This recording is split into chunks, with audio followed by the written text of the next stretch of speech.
এক গ্রামে পদ্মলোচন বলে একটি ছোকরা ছিল। লোকে তাকে পোদো পোদো বলে ডাকতো। গ্রামে একটি পোড়ো মন্দির ছিল, ভিতরে ঠাকুর বিগ্রহ নাই। মন্দিরের গায়ে অশ্বত্থ গাছ, অন্যান্য গাছপালা হয়েছে। মন্দিরের ভিতরে চামচিকা বাসা করেছে, মেঝেতে ধুলা চামচিকার বিষ্ঠা। মন্দিরে লোকজনের আর যাতায়াত নাই। একদিন সন্ধ্যার কিছু পরে গ্রামের লোকেরা শঙ্খধ্বনি শুনতে পেলে। মন্দিরের দিক থেকে শাঁখ বাজছে ভোঁ ভোঁ করে। গ্রামের লোকেরা মনে করলে হয়তো ঠাকুর প্রতিষ্ঠা কেউ করেছে। সন্ধ্যার পর আরতি হচ্ছে। ছেলে বুড়ো পুরুষ মেয়ে সকলে মিলে দৌড়ে দৌড়ে মন্দিরের সম্মুখে গিয়ে উপস্থিত।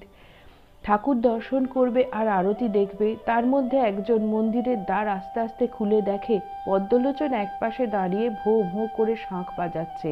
ঠাকুর প্রতিষ্ঠা হয় নাই, মন্দির মার্জনা হয় নাই, চামচিকার বিষ্ঠা রয়েছে। তখন সে চেঁচিয়ে বলছে, মন্দিরে তোর নাহিক মাধব, পোদো শাঁখ ফুঁকে তুই করলি গোল। তাই